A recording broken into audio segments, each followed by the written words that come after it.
Lions Club of Sullurpeta SHAR ఆధ్వర్యంలో శ్రీ తులసి ayurvedic hospital సహకారంతో ఆదివారం ఉచిత ఆయుర్వేద వైద్య శిబిరంను నిర్వహించారు.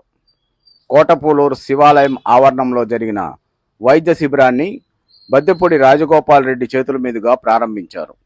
క్యాంప్ చైర్మన్ రాధాకృష్ణారావు, అధ్యక్షులు కామిరెడ్డి ఆదిశేషారెడ్డి, కార్యదర్శి Srinivasulu Jetty, treasurer Apparao, Kogili Jayaramareddy charitable society అధ్యక్షుడు కోగిలి సురేష్ రెడ్డి నేపథ్యంలో డాక్టర్ శివప్రసాద్ ఈ శిబిరంలో వైద్య సేవలు అందజేశారు. పెద్ద సంఖ్యలో ప్రజలు పాల్గొని ఉచిత వైద్యంతో పాటు ఉచితంగా మందులు కూడా అందుకోవడం జరిగింది.